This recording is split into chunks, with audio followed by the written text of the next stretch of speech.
Y en el versículo 11 de este capítulo 1 de Nahum se nos dice quién es. Leamos. De ti salió el que imaginó mal contra Jehová, un consejero perverso. Los expositores bíblicos de tendencia conservadora están de acuerdo que el invasor de quien se habla aquí y a quien se le llama consejero perverso es Sennacherib, rey de Asiria. Usted recordará que cuando tratamos esto, especialmente en los capítulos 36 y 37 de Isaías, y no vamos a buscar este pasaje ahora, pero en aquella ocasión señalamos el hecho de que se mencionaba 3 veces. Se mencionaba ya en el segundo libro de Reyes, capítulo 18, y no solo allí, pero encontramos aquí en esta sección en particular, que también está en el segundo libro de Crónicas, capítulos 29 y 30, y también, como ya hemos dicho, en el libro de Isaías. Ahora, una de las cosas que dijimos en aquella ocasión es que cuando Dios menciona algo 3 veces, nosotros debemos detenernos, mirar y escuchar. Eso es lo que quiere decir. Cuando Él lo dice una vez, eso sería suficiente, pero a veces Él lo dice 2 veces. Usted recordará que a veces Él dice, de cierto os digo. Bueno, eso es de gran importancia, pero cuando Él repite algo 3 veces, entonces uno puede darse cuenta que eso es de suma importancia, por cierto. Ahora lo que Nahum está haciendo aquí es refiriéndose al hecho de que se ha levantado contra Israel un consejero perverso. Y el caso es que él había enviado a Rabsaces con ese gran ejército de Asiria. Y usted recordará que él amenazó a Ezequías, y éste estaba completamente aterrorizado por todo esto. Pensamos que este hombre ni siquiera podía dormir durante el periodo en que estaba siendo amenazado. Pero él fue al templo y allí clamó a Dios, y el profeta Isaías le trajo el mensaje de que ese ejército ni siquiera iba a disparar una sola flecha contra la ciudad. Bueno, Rabsaces tuvo que retirarse porque en la campaña contra Egipto, Sennacherib necesitaba refuerzos. Pero entonces, Dios destruyó el ejército de los asirios, y eso es exactamente lo que ahora Nahum está diciendo que iba a suceder. Porque, amigo oyente, Asiria, durante el período de Nahum, tomó al reino del norte y lo llevó cautivo y trató con la gente en una manera bastante brutal. Notemos ahora lo que Dios dice aquí en el versículo 12. Este es un versículo muy notable, por cierto, y no queremos perder lo que se indica aquí. El versículo 12 del capítulo 1 de Nahum dice, Así ha dicho Jehová, aunque reposo tengan y sean tantos, aún así serán talados, y él pasará. Bastante te he afligido, no te afligiré ya más. Tenemos que aclarar lo que Dios está diciendo aquí porque la expresión que se utiliza aquí, aunque reposo tengan y sean tantos, es algo que para muchos no tiene sentido. Es difícil comprender lo que está diciendo aquí el profeta. Permítanos demostrarle aquí, amigo oyente, que la arqueología ha confirmado muchas cosas en las Escrituras que nosotros no sabemos o que no hubiéramos sabido. También esto revela la exactitud de la palabra de Dios. Para hacer esto, vamos a utilizar la información que se presenta en la Nueva Biblia Anotada de Scofield en el idioma inglés. Es una nueva Biblia que ha sido aceptada y que tiene además muy buenas indicaciones, especialmente para aclarar porciones que de otro modo serían muy difíciles de comprender. La explicación dice así, vamos a citar, en el contexto de la expresión, aunque reposo tengan y sean tantos, aunque es una traducción literal del idioma hebreo, no parece tener mucho sentido. Y estaríamos de acuerdo con eso. Lo que en hebreo se está haciendo aquí es presentar una transliteración, es decir, una traducción literal de una fórmula legal muy antigua de Asiria. En las excavaciones llevadas a cabo en las ruinas de la antigua Nínive, que había estado sepultada desde el año 612 a.C., se han descubierto miles de antiguas tabletas asirias, muchas de las cuales contenían esa fórmula legal. Usted se puede dar cuenta, amigo oyente, que Dios está haciendo algo aquí. Él está tomando una forma legal de los asirios para que ellos pudieran comprender muy bien lo que Él estaba diciéndoles. De eso es de lo que Él está hablando aquí. Continuamos ahora con esta cita de la Nueva Biblia Anotada de Scofield. Dice, esto prueba bajo investigación que indica una responsabilidad unida para cumplir con una obligación. Nahum cita al Señor como usando esta fórmula asiria al hablar a los asirios, diciendo en realidad, aunque toda la nación completa se una como una persona para resistirme, aún así yo los venceré. Así es que, amigo oyente, Cuando uno presenta esto a la luz de lo que conocemos hoy, Dios está diciéndoles a ellos algo que tenía mucho sentido para los asirios, pero que para nosotros, si no lo estudiáramos de esta manera, no tendría mucho significado. Permítanos ahora concluir con esta cita de la Nueva Biblia anotada de Scofield en inglés que estamos haciendo. Dice lo siguiente: ya que la palabra sería igualmente incomprensible para los escribas hebreos, el haber mantenido esta expresión aquí es una evidencia notable del cuidado que estos escribas tenían al copiar exactamente lo que ellos encontraban en el texto original, y testifica de la preservación providencial de Dios del texto bíblico. Hasta aquí la cita de la Nueva Biblia anotada de Scofield. Ahora, los eruditos hebreos, que se presentaron más tarde, no sabían lo que esto significaba, pero lo tradujeron literalmente. ¿Por qué? Porque creían en la inspiración verbal plenaria de las Escrituras, y damos gracias a Dios por eso. Ahora permítanos decir lo siguiente, amigo oyente, que esta es una de las razones por la cual no nos gusta comprar las así llamadas traducciones modernas. Muchas de ellas no son traducciones de ninguna manera, porque son escritas por hombres que no creen que esa es la palabra de Dios. Otras, aunque son escritas por aquellos que creen que es la palabra de Dios, fueron escritas de tal modo como para que pudieran ser entendidas por el hombre moderno. Debemos decir que no estamos de acuerdo con ese método. Algunas de esas Biblias son llamadas paráfrasis, y eso hace que ellas se consideren de una manera un poco diferente.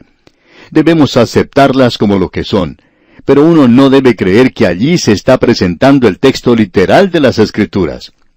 Este pasaje aquí revela eso, que aunque usted no comprenda lo que dice, Dios dice, usted debe escribirlo tal cual es, como yo lo he presentado.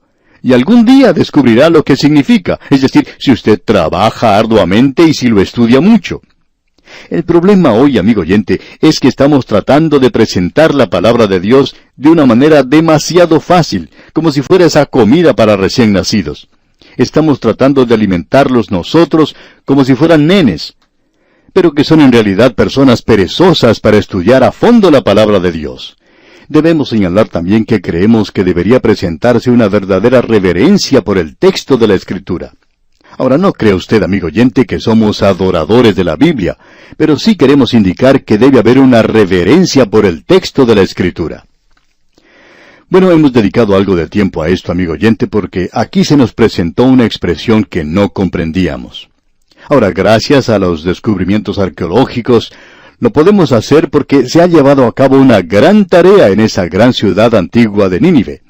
Si uno estudia estos descubrimientos junto con el libro de Jonás, puede aprender mucho de lo que sucedió entonces, ya que el libro de Jonás nos habla de ese gran avivamiento que tuvo esa ciudad 100 años antes que Dios presentara eso, o quizá hayan sido 150 años. Pero Dios dice ahora que ya no hay ninguna esperanza para esta gente. Así es que Él no envía a Nahum a ese lugar con el mensaje como lo hizo Jonás. Ahora usted puede notar lo que el versículo 13 de este capítulo 1 de Nahum nos dice. Porque ahora quebraré su yugo de sobre ti y romperé tus coyundas. Esto parecía algo imposible de suceder en el día cuando Nahum estaba escribiendo esto, porque la nación iba a continuar por mucho tiempo después de esto. Pero Dios dijo, ahora quebraré su yugo de sobre ti. Y eso no fue todo lo que Él dijo. El versículo 14 dice, mas acerca de ti mandará Jehová, que no quede ni memoria de tu nombre. De la casa de tu Dios destruiré escultura y estatua de fundición. Allí pondré tu sepulcro, porque fuiste vil. Lo que Dios está diciéndole a Nínive es algo bastante severo y fuerte. Dios dice que la va a sepultar. Amigo oyente, Khrushchev no fue el primero que utilizó esa expresión. Él dijo esto hablando de otras naciones, por supuesto, y parecía algo terrible, como es fácil de comprender. Sin embargo, este hombre estaba utilizando una expresión bíblica, aunque él no sabía eso. Dios le había dicho a Nínive que la iba a sepultar. Él dijo que la sepultaría y quizá ya no existiría más como nación. Y amigo oyente, ¿cuándo fue la última vez que usted vio a algún asirio por la calle? Ellos ya no existen, no tienen una nación. Dios había dicho que la iba a sepultar y Él hizo eso. Y Él también dijo, destruiré escultura y estatua de fundición. Eso es en referencia a la idolatría. Una fuerza combinada de los medos y babilonios redujo a esta ciudad a ruinas. Y con esto vamos a tratar, Dios mediante, en nuestro próximo programa. En realidad, la idolatría fue destruida por los medos porque ellos eran un pueblo monoteísta y no adoraban a los ídolos.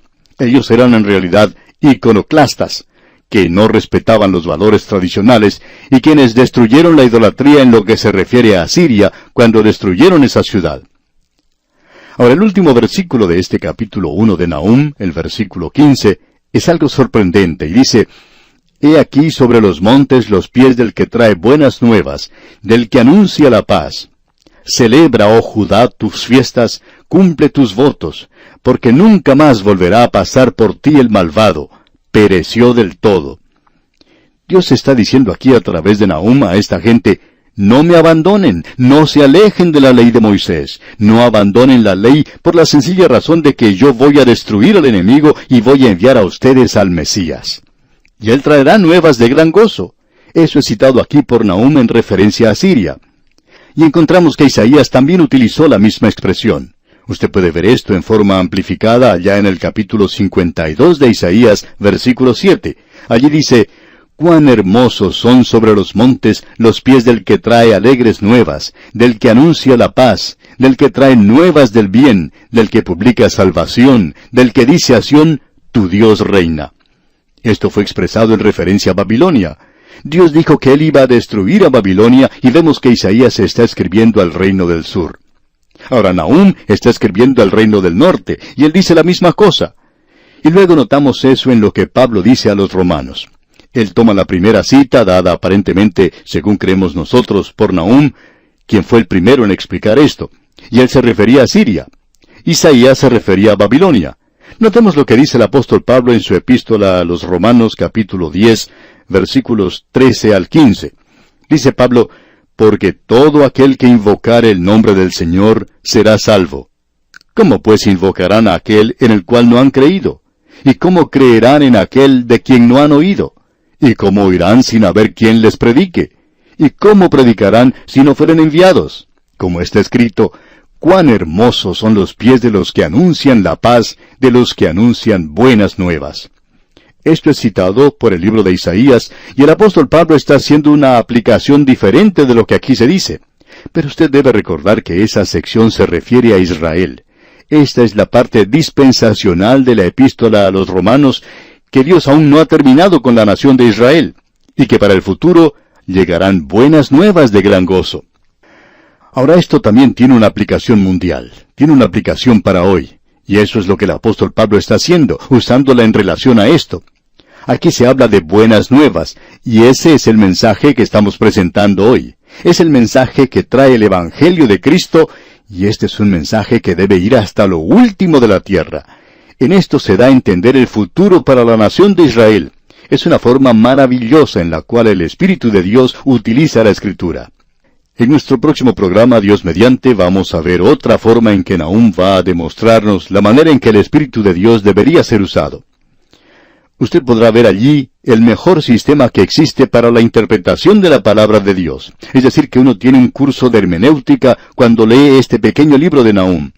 Él le indicará a usted cómo interpretar la palabra de Dios, y aquí ya hemos tenido dos de esas cosas. Uno debe tomarla literalmente, ya sea que la entienda o que no la entienda. Siempre hay alguna explicación para ello. El problema, amigo oyente, no está en la palabra de Dios, sino que está en nosotros. Y luego podemos comprender que Dios hace una aplicación de las Escrituras a una nación en una ocasión, y luego a otra nación en otra oportunidad. Y ahora esto tiene una aplicación mundial. Vamos a detenernos aquí por hoy. Mientras tanto, amigo oyente, le recordamos leer el 2º capítulo de esta corta profecía de Nahum. De esta forma estará al tanto de lo que estudiaremos en nuestro próximo estudio. Es nuestra oración que Dios inunde su vida de las ricas bendiciones del cielo.